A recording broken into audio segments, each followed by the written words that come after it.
Wasn't that fun? Let's try something else.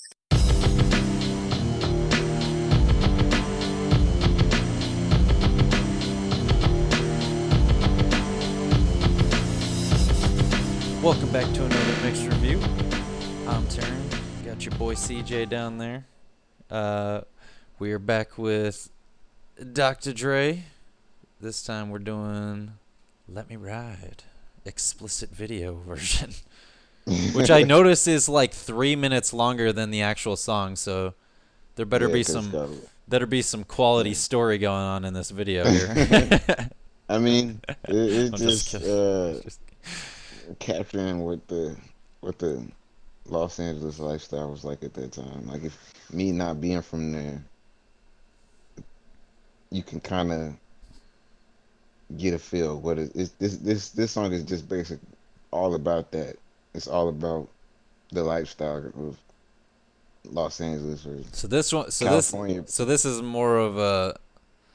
Would you say this is like more of a deep song compared to like some of the other shit we've heard? Not deep. It's still vibing, but it's definitely a vibe song. It's not like they're not really right.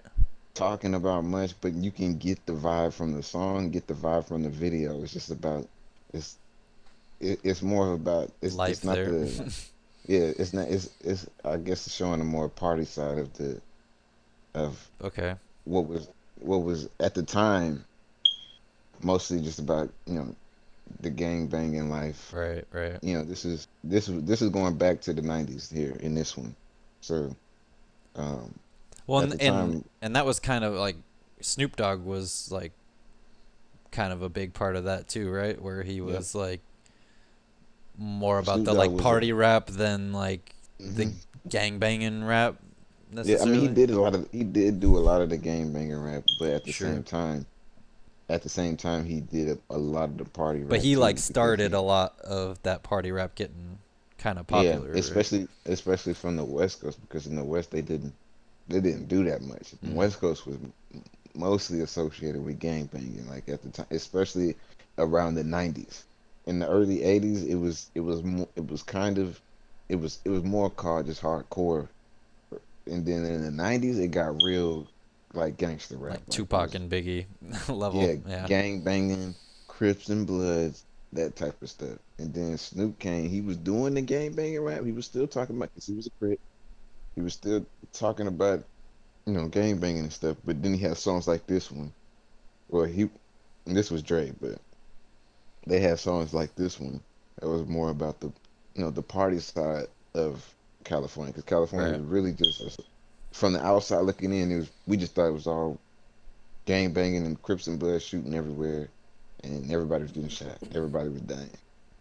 And then you saw this, and then you seen the videos like this, like, oh, maybe it's not that bad. Maybe California is kind of, and that's what this was about. That's what video cool. like this to kind of lighten the mood. Well, let's get into it. Snoop Doggy Dogg and Dr. Dre is at the door. Check your ass, fool. So this is showing us a bunch of the old videos. I'm your host, OG Henny Loke, and you're tuned in to the $20 Sack Pyramid. Are y'all in the house or what? No. I said, are y'all in the house or what? All right, that's better. I hear you. All right, now we're here with our two final contestants, Duckmouth and Bootney Lee Farnsworth. And in the back here, we got Vanna Black. All right, now, y'all got 30 seconds to answer these questions. Y'all know what to do, so let the game Honestly, begin. I never even seen this. Ready? Okay. Baby, please come back. Get in there and sing the songs. Look what you made me do. Things that I turn Right. around. I'll be Sure. No, man. I'll be Damn. right. Okay. What happened to that dude's voice, bro? I got this VCR. Let me get back with you next week on that. Things to Hey, think. bring me something to drink. Right. And answer the phone. Mine too full. My piece.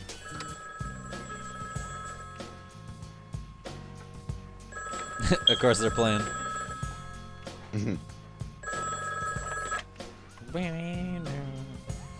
Hello? Hey, what's up? They did that a lot in the Well, they I've been would you. put Oh, other set up songs in on Yeah. the phone. in the Yeah, all right, videos. I'll go get him. Hold on. Well, yeah, because then you'd be like, what's this song? I better go Yeah.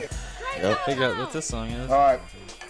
Gin and Juice wasn't even out yet. That's smart. That's smart. What's up? Who this? Sean, dog. Yo, what's up, dog? Kicking it. What's up? Chillin'. What's poppin'? You know we grooving tonight. Yeah? Yeah, that part of the thing. Well, you know I'm gonna be there. Right, right. You know that. See you up there then. Yeah, all right. I'll check you in a minute. All right, man. Like. Let me see.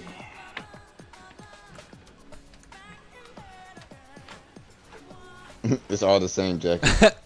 Dre, I thought we was kicking it today. Wrong. I got to get up and now. You know what I'm saying? Oh, what the hell? Promise I you clicked the we're taking a explicit shot. version. Where are them nipples? Buddy, cancel that. Then let us But you promised you was taking us shopping today. Buddy, you Oh, there's, cancel there's that. 2 of them. Then let us hang with you. Hanging out with my. Could you get up out my? Well, at least tell us where you're going. I think I've seen. Down the back street on D's. I got my Glock. I just want to say real quick before it gets to like I think I've seen Dr. Dre like okay I've seen him at least 4 times now just from these songs, but like every time I see him I immediately forget what he looks like.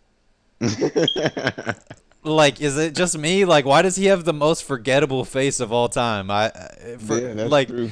like I don't know why I don't know what he looks like. I like every time I because see he him, I'm looks surprised different again. I'm like, Yeah. wait, that's him every time. Like, Dre be big, he be skinny, he be big again. Like he switch it up every video damn near. I just like I feel like every time I've seen him, I've been like, that doesn't seem right. Like, are you like? It doesn't seem like that's him. Like, it seems like that's like a stunt double or something. Like, Yeah, he just look different. I don't all the know. time. Anyways. Cause niggas want these. No soon as I said it, seems I got sweated by some nigga with a Tech 9 trying to take mine. You wanna make noise, make noise. I make a phone call, my niggas coming like the Gotti boys. Bodies being found on Greenleaf with the fucking heads cut off. Motherfucker, I'm Dre. So listen to the play-by-play, day by day. Rolling in my phone with 16 switches. And got sounds for the bitches, cocking all the riches. Got the hollow points for the snitches. So won't you just walk on by? Cause I'm too hard to lift. And no, this ain't Aerosmith. It's the motherfucking DRE from the CPT. On a robbing spree, a straight G. Hop back as I pop my top, you trip. I let the hollow points commence to pop, pop, pop, yeah. Cause if it don't stop, I have to put my shit in reverse. Go back and take another spot. Cause I'm rolling in my 6-4. With all the niggas saying. Hell yeah. What all the niggas saying? Hell yeah.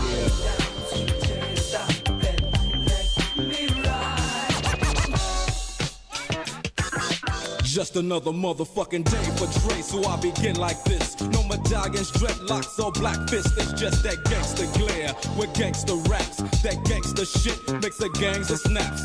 Word to the motherfucking streets. And word to these hype ass lyrics and dope beats that I hit you with, that I get you with as I groove in my 4 on D's. Hitting the switches, bitches relax while I get my proper swerve on. Bumping like a motherfucker, ready to get my serve on.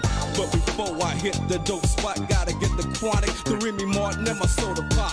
Now I'm smelling like Indonesia. Bus stop full of fly bitches and skeezers.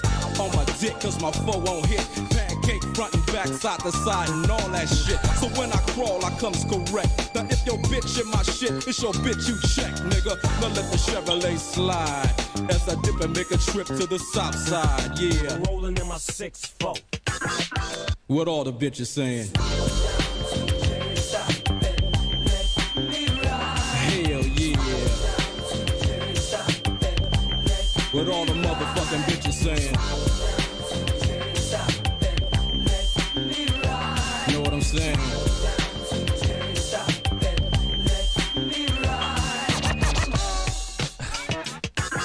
Damn right, it was a good day. Check this out. The sun went down when I hit the Random Houston, cute cameo. on the way to the strip. Now I'm just flossing, checking my rear view, cause niggas they will do jack moves, black fools, cause I smack fools, trying to set me up for a 211.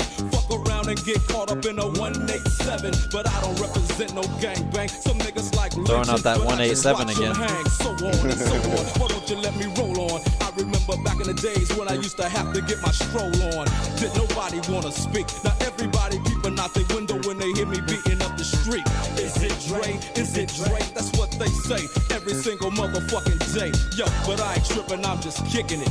While my G's keep spinning and these hoes keep grinning, I'll be rolling in my 6-4. What everybody saying?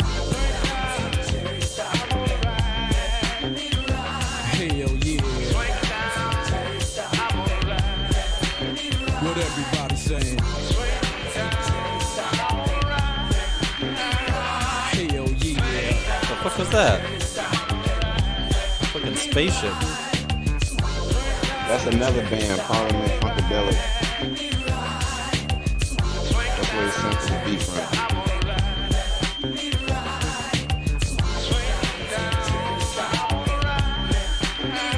We were just talking about the crazy outfits and shit. Yep. Like, that's one of those groups. Parliament Funkadelic. They all do that. like the old, Wow, shit, we were talking about that. Yeah, like the old school groups, like they always had the crazy shit on. Like it's nothing new to see these artists with like crazy fucking outfits on and stuff. It's like they've been doing that for ages.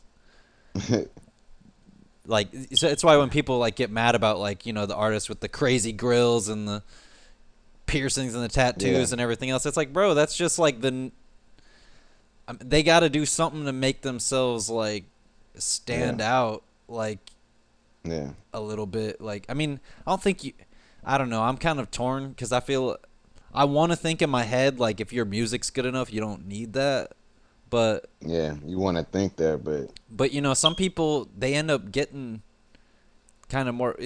I was realizing this like watching like early Linkin Park videos, and I was seeing like, you know, they all had fucking like crazy like different haircuts and stuff, like, and in their early stages of their career they all had like, you know, Mike Shinoda had fucking red hair, and like fucking Chester Bennington was like bleach blonde like Eminem and shit, like, and he was doing spikied up shit and like dyeing it all the time, and like I think they just like once they settled into actually like being famous, they were like, we don't need all the extra. We can be us again. Yeah, I can just be myself, and I bet I kind of wonder if that's like, I don't know. I mean, I get like with the mumble rap, it's kind of like, it almost seems like that's part of the look, like a bit, where like you kind of have to be doing that almost. And because the music won't last long, so you gotta keep because there's no mumble rapper that's lasted longer than 3 years. And will consistently like put out hits for more than 3 years. I mean, I think a lot of those guys are, the thing is, a lot of them are like one-hit wonder dudes that they make a song. A lot of them are. Get super popular. A lot of them maybe have 2 or 3 songs, and then they make music afterwards. But nobody really knows about it. Like, it's not as big as it was when you first came out. Like, but they'll keep trying, but then they have to do. They got these antics that come along with it. They'll be like, oh yeah, he did make a song. Let me see what his song sound like too. Well, he did some stupid shit. I got us kind of like pulled away from this song, but but I actually I liked this one. I'd say this was probably like the last. I think I liked this one as much as the last one, but this one was more like I don't know. This one gave me more like actual gangster rap feels, you know what I mean? Whereas the other one was obviously kind of more of an experimental beat, and kind of they were having fun with it, obviously. Like, that one gave me more feel-goody feelings than this one. This one actually, Like, I know you said this was kind of like a party song, but then, like, bro, that first half of that song was about him shooting people in the face. Yeah. So, I don't know. Like, it had some serious undertones to it where, like, but it was kind of like what you're saying, though. Like, it kind of speaks to the culture and everything that was going on at the time, like, with the, you know, the gangster rap being, like, full swing and shit. And, like, I bet you kind of had to keep that image up a little bit, like. When I compared it to like a party song, because I would call it a more party song, a lighter song, is because that the was chorus a lighter is like, version of gangster rap, right? Like, And the like, because it was a lot of darker stuff. Right. And the chorus and everything was like still like it was like chill and stuff, but it was a little lighter, it's almost like what I was saying earlier with the like the Metallica song where I was like, this is their lighter, this is like their mellow song, and I was like, well, more mellow, like, like it's still fucking Metallica, so it's still gonna go hard a little bit, like, but it's not as hard as it could be, like that kind of shit. I could see that being like the same with this a little bit. Yeah, and this is like Dre, still, like, he's still on death row, so it was still that gangster, right, and mentality kind of environment that they were still in. So, you know, so death row was still early. Was it was Tupac and Biggie on death row? Or was it just Tupac? No, it was just Tupac. Because Biggie's East Coast, right? Biggie was East Coast. He was on Bad Boy with Diddy, Puff Daddy at the Okay. time. Okay. But yeah. So Death Row was the real hardcore gangster rap label. So. Right. Well, especially with fucking. I mean, I don't know a lot, but I probably know more about Suge Knight than I know about a lot of these other dudes, just because he fascinates me as a person, like, because he's just crazy motherfucker. Suge Knight is a very fascinating person when you really think about it, because it's this big, humongous human being. He was basically like, I'm gonna muscle my way into music. And I'm just gonna. I'm just gonna take it from you, and what you gonna do about it? Right, like he was gangster rap. Like, what do you say? Like, what? He was literally like. He gave gangster rap that maybe stigma, reputation. Yeah. As far as a gangster rap label, you know what I'm saying? Right. Like, a gangster rap label will conduct business like this. And if you want to get in business with a gangster rap label, this is probably how it's going to go. And that wasn't the case for most of it until he came, because he wasn't conducting business like that. Right. It was a gangster rap label. Well, you could call them that, but Rap A Lot Records in Houston, they weren't conducting business like that. But Suge was the one that was like, I'm going to take artists from you. He was just such you're gonna get out of these contracts. You're gonna do what I. He was just such a sociopath. I think that he was just like, I'm gonna do this. It's gonna be that way, and like there's no disagreeing with me. There's just money you got, the worse he got. The more he could do, and he was crazy. Like, he would do crazy stuff to people, and like not just beat you up. Right. He would do crazy stuff to you, like. You know, you heard the rumors and stuff about stuff he would do. Most of it is probably true, because he was a different type of dude. Like, he thought he wasn't afraid to like. Was funny. Like it was. That's what I mean. Like, he was such a sociopath. Like, where he like. He would pee on his friends like this, like as a joke, thinking it was funny. Like, nobody want to be peed on. Like, that's not funny to nobody. But he thought it was like, that's funny to me. And so imagine the stuff that he thought was gross and he would do to you. Like, so yeah, it can only get worse from there. If that's what he's doing to his friends, what the fuck's he doing to his enemies? Exactly. You don't really want to be around a person like that. I don't care how much money he got. Like, and that's why Dre was like, I don't want nothing with Death Row. when he left Death Row, he was like, I don't want nothing to do with it. You can have everything I left here. You can have all of it. I'm going to start my own stuff. He's like, you don't have to take it from me. I'm gonna give it to you because I know how you get down. Right. I'm out of here. I I'm could see out. that. He was just like, Yeah. it's not even worth it to fight him over it, It's probably. Nope. Just take it, bro. Just take it. Because it's a sinking ship Well, anyway. and he probably knew it by that point that he was capable of, with his resources and who he knew, he was capable of rebuilding his empire again. Yeah, I mean, Dre was... He'd already done it how many times by that point? Like, he'd Yeah, already built other exactly. people up. Like, he Exactly. didn't need him. Wouldn't be no Death Row if it wasn't for Dr. Dre because you needed that music. Right. You needed that music to make that. Like, nobody was going to work with Suge. Like, even though Suge with Muscle, like, he needed Dr. Dre. Like, Dr. Dre had already proven himself with NWA. He was already proven that he has a following, people like his music, and based on that is how Death Row got started, because nobody would take a chance on a random producer who got all his raps written. Like, if he was random and he hadn't done anything before that, no, there wouldn't be no Death Row. Right. It would have never happened. You needed Dre. You needed that name. You needed that music, and he got it, but didn't last long. Should have lasted longer. Could have been bigger. Could have been better. Death Row could have been what Def Jam is today. What even a label like Interscope, or They could probably they'd probably be one of the biggest labels there is. they would have controlled the whole West. Everything that came out of the West, like, because Dre's Aftermath was like a lot. Like, Aftermath did a lot with 50 Cent and Eminem. Just those two. Just imagine if Dre was still in Death Row, and then you had Snoop Dogg, you had Tupac come in there, and then you had Eminem and 50 Cent coming all under one label.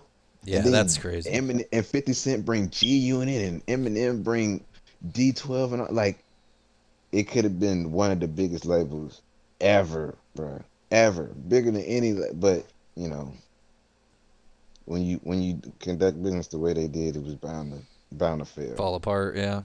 Yeah. Eventually somebody was gonna get tired of that shit. Yeah. But hell yeah, I liked it.